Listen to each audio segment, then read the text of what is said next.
Hello hey guys, welcome back. देखिए, आज का जो फ्रंट पेज पे एक बड़ी इंपॉर्टेंट न्यूज़ आई हुई थी कि जो सुप्रीम कोर्ट है lift stay on the Haryana Kota for private jobs. ठीक है, तो ये जो न्यूज़ है बड़ी इंपॉर्टेंट है और इसमें जो न्यूज़ है इसका बैकग्राउंड देखेंगे, पहले क्या था और अभी क्या हो रखा है। तो ये मैंने यहाँ पे देखिएगा, यहाँ पे हमने कटिंग भी लगाई हुई है, तो आप आगे देखते हैं। सबसे पहले तो इसकी बैकग्राउंड को चेक करेंगे, फिर मैं आपको बताऊंगा कि सुप्रीम कोर्ट ने क्या बोला। अंत तक वीडियो को देखते रहना, तब मैं जो चीज़ है पहले हमें बैकग्राउंड समझना पड़ेगा, फिर ही जो आज की जो प्रेजेंट सिचुएशन सुप्रीम कोर्ट ने बोली है वो समझ में आएगी। देखिए, इसमें सबसे पहले तो एक Haryana state employment of local candidate bill 2020 introduce किया जाता है हरियाणा गवर्नमेंट की तरफ से, और उसमें एक चीज़ बोली जाती है कि भाई 75% जॉब कोटा देना पड़ेगा लोकल पीपल को। ठीक है, और किस सेक्टर में? इसमें मैं पब्लिक सेक्टर की बात नहीं कर रहा, इसमें मैं बात कर रहा हूँ प्राइवेट सेक्टर जॉब्स की। ठीक है, तो इस चीज़ को आपने याद रख लेना है। और उसके बाद में यहाँ पे बोला गया कि किन के लिए एक कोटा फिक्स करना पड़ेगा, 75% कोटा फिक्स करना पड़ेगा, और किन के लिए जिनकी सैलरी है 50,000 या फिर लेस देन 50,000 पर मंथ। ठीक है जी, तो 75% जो जॉब्स हैं वो किसको मिलेंगी? Local people of Haryana. ठीक है जी, जो प्राइवेट है। प्राइवेट की मैं यहाँ पे बात कर रहा हूँ, पब्लिक की अलग से हम बात करेंगे। अभी देखिएगा यहाँ पे ये जो लॉ बनाया गया 75% job Kota for the local people in the private job sector, वो प्राइवेट कंपनीज पे अप्लाई होएगा, सोसाइटीज़ पे, ट्रस्ट पे, पार्टनरशिप फर्म पे, और जो भी कोई भी चीज़ जो स्टेट के अंदर क्या है अपनी लोकेटेड है। ठीक है जी, और उस पे एप्लीकेबल होएगा जो ऑर्गेनाइजेशन दैट आर हैविंग 10 और मोर एम्प्लॉयज़, उस पे ये वाली जो चीज़ है वो क्या हो जाएगी? अप्लाई हो जाएगी। ठीक है जी, तो ये बड़ी अच्छी तरीके से आपको समझ में आ गया होगा सेकेंड पॉइंट भी। अभी थर्ड पॉइंट क्या होगा कि जो फर्म्स हैं, ठीक है, इनको अभी क्या करना पड़ेगा? जो भी इनके एम्प्लॉयज़ हैं इनको रजिस्टर करवाना पड़ेगा, जिनकी ग्रोस सैलरी ₹50,000 या फिर लेस देन है अपने 50,000 पर मंथ से, गवर्नमेंट पोर्टल पे, और रेगुलर इंटरवल्स पे अपडेट करना पड़ेगा कितनी सैलरी हो रही है, या ज़्यादा है या कम है, वो सारा बताना पड़ेगा। अभी इसमें होगा क्या कि ये वाली जो प्रोविजंस ऊपर बिल हमने डिस्कस किया है, ये नई जॉब्स के लिए है। कोई भी नई जॉब आएगी तभी ये अप्लाई होगा। ये नहीं है कि यार जो मतलब पहले से वहाँ पे लगे हुए हैं, जो आउटसाइडर्स हैं, मतलब हरियाणा के लोग नहीं हैं। मैं आउटसाइडर्स भी क्या ही बोले, अब हरियाणा के नहीं हैं, तो उन पे ये वाली जो चीज़ है अफेक्ट नहीं करेगी, इम्पैक्ट नहीं डालेगी।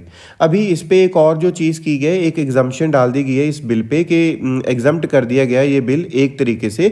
किस प्रोविज़न के लिए एग्जाम्प्ट किया गया है? उन्होंने बोला कि अगर जो लोकल कैंडिडेट्स हैं उनके पास उतनी स्किल्स नहीं है, उतनी क्वालिफिकेशंस नहीं है, उतनी प्रोफिशिएंसी नहीं है, मतलब जो एक एम्प्लॉयर को चाहिए, जो एक ओनर को या फिर कंपनी को चाहिए, वो नहीं है, तो ये जो मामला है, ये जो मसला है, उसको चेक करेगा officer of the rank of deputy commissioner, और एवेल्यूएट करके इस क्लेम को फिर वो अलाउ कर देगा कि ठीक है यार, अगर आपको नहीं दी जा रही है आपसे 75% रिजर्वेशन, कोई वरी वाली बात नहीं है। ऑब्वियसली जब लोग ही नहीं है, वो प्रोफिशिएंसी नहीं मिल रही, तो उनको बाहर से जो लोग हैं वो लाने ही पड़ेंगे। ये वाली जो चीज़ है वो प्रोविज़न डाल दी गई है यहाँ पे। ठीक है जी, तो ये होगी एक्सेप्शन। अभी उन्होंने बोला कि अगर कोई बंदा इसको नहीं मानेगा तो उसको 10,000 से लेकर 2 लाख रुपीज़ तक का फाइन भी हो सकता है। और जो भी मतलब अगर हरियाणा का बंदा है और वो इस कोटा को 75% वालों को ये प्रोविज़न है जो जो अगर ये बेनिफिट लेना चाहता है, तो क्या होगा? डोमिसाइल जो सर्टिफिकेट है वो मैंडेटरी है, उसको दिखाना ही पड़ेगा कि अगर आपने उस चीज़ का बेनिफिट लेना है। ठीक है, तो ये तो हमने अभी फ़िलहाल हरियाणा की बात की, और जो भी बिल आया बैकग्राउंड में वो डिस्कस कर लिया। अभी कुछ और स्टेट्स भी हैं, अब ये प्रीलिम्स का क्वेश्चन भी बन सकता है कि और कौन सी स्टेट्स है इस तरह की जो चीज़ें ऑलरेडी कर चुकी हैं। इसमें सबसे पहले हमें पता चलता है कि जो एमपी गवर्नमेंट है उसने 2018 में मैंडेटरी कर दिया था 75% जॉब्स में रिजर्वेशन के लिए फॉर दी लोकल्स, मतलब सेम जो चीज़ है, लेकिन ये इम्प्लीमेंट नहीं हो पाया। फिर उसके बाद में सेम जो प्रोविज़न इसी तरह की आंध्र प्रदेश ने भी की थी, और इसको लेकिन फिर कोर्ट में चैलेंज किया गया, और अभी तक ये जो मसला है, ये जो मैटर है, वो सब्जुडाइस है, तो इस पर भी कोई अभी तक रिजल्ट नहीं आया।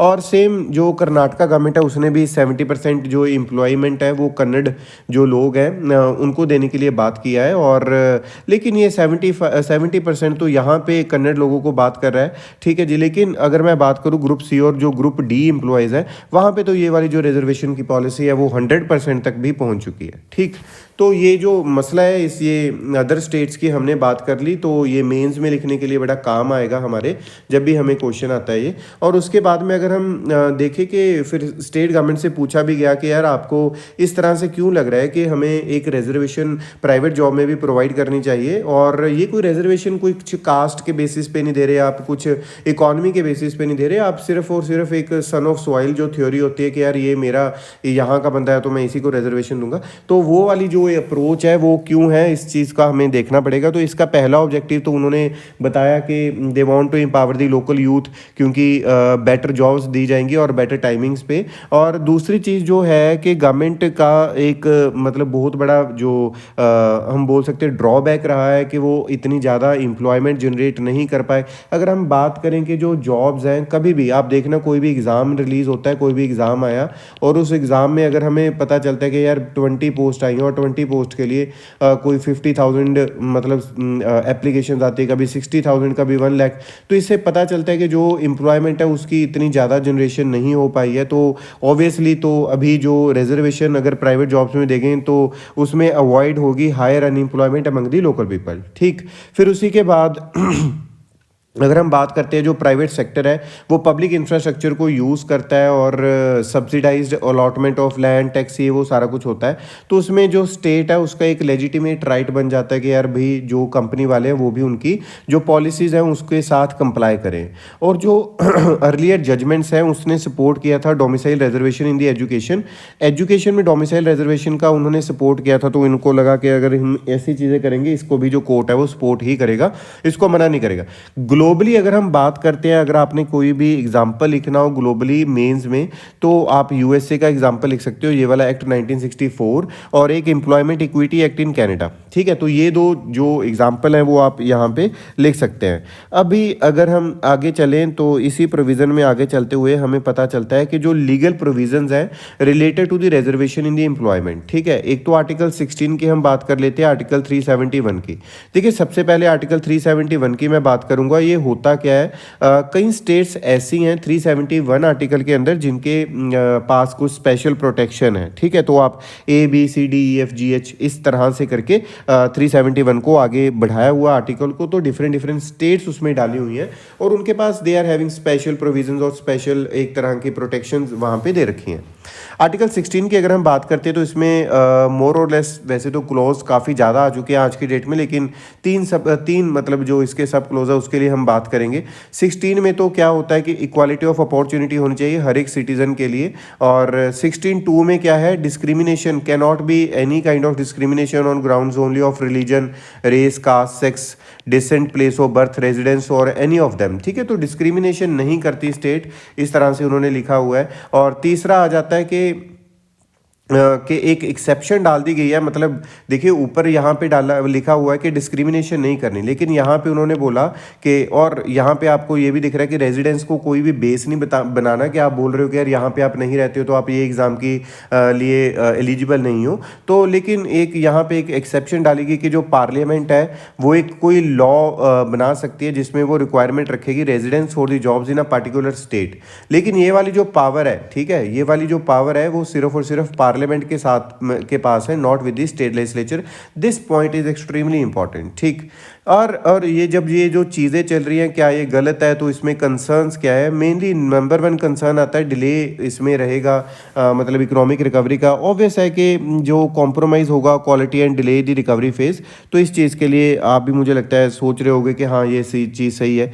इसमें जो इन्वेस्टमेंट है वो भी डिस्करेज होगी, क्योंकि जो कंपनीज है जो कॉम्पिटिटिवनेस अगर हम बोले तो डिक्रीज़ हो जाएगा और डिस्करेज करेगा इन्वेस्टमेंट को, और इम्प्रैक्टिबिलिटी है, और ये इस तरह का क्या होगा कि इंस्पेक्टर राज जैसी कंडीशंस पैदा कर देगा जो कि 1991 के इकोनॉमिक रिफॉर्म से पहले होती थी। फिर उसी तरह से अगर हर एक स्टेट इस तरह से काम करने लगी तो ऑब्वियसली कोई भी स्टेट में जो यूनिटी वाला एक फैक्टर हम मान के चलते हैं, यूनिटी इन डाइवर्सिटी वाला, जो कि बड़ा गंदे तरीके से मतलब उसको एक हम बोल सकते हैं कि प्रॉपर अच्छे वे से हम उसको आगे नहीं ले जा पाएंगे। और अगर हम और बात करें कॉन्स्टिट्यूशन प्रोविज़न की, जिसके लिए ये अगेंस्ट जा रहा है, आर्टिकल एक तो 14 है, 19(1) क्लॉज G और 16 क्लॉज 3 है।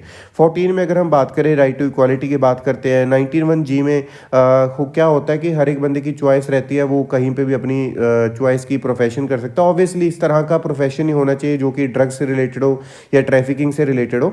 लेकिन यहाँ पे देखा जा रहा है कि जो हरियाणा का लॉ है वो आउटसाइडर्स को मतलब नहीं अलाउ करेगा ये काम करने के लिए, जो कि एक फंडामेंटल राइट है, तो ऑब्वियसली ये कॉन्स्टिट्यूशन प्रोविजन के खिलाफ हो जाएगा। 16(3) की हम बात करें तो यहाँ पे हमने बात किया था कि जो रेजिडेंस है by parliamentary law in the matters of public employment है, not in the private employment, तो ये भी एक चीज़ है जो इंपॉर्टेंट है और आपने याद रखनी है। जो रिजर्वेशन की सीलिंग है ये उसको तो तोड़ ही देगा ऑब्वियसली, जो सुप्रीम कोर्ट की जजमेंट के अकॉर्डिंगली देखा जाए तो 50% की जो सीलिंग है वो है, और यहाँ पे डायरेक्टली आप 75% वाला जो फंडा है वो लेकर आ रहे हो, क्योंकि आप मतलब अभी आपके दिमाग में जाएगा कि यार वो तो पब्लिक एम्प्लॉयमेंट के लिए, ठीक है वो पब्लिक एम्प्लॉयमेंट के लिए, लेकिन अगर हम इस चीज़ की फिर बात करें है ना, ये यहाँ पे पब्लिक एम्प्लॉयमेंट ये प्राइवेट के लिए नहीं है, तो रेजिडेंस को वो एक चीज़ बना रहे हैं। अगर इस फेज से आप चल रहे हो कि पब्लिक प्लस प्राइवेट सेम है, तो फिर आपको यहाँ पे भी ये वाली जो चीज़ है उसको अप्लाई करना चाहिए। अभी हम जो रिसेंट अभी जजमेंट आई है आज की, मैं उसकी बात करता हूँ कि सुप्रीम कोर्ट ने इस चीज़ के लिए क्या बोला।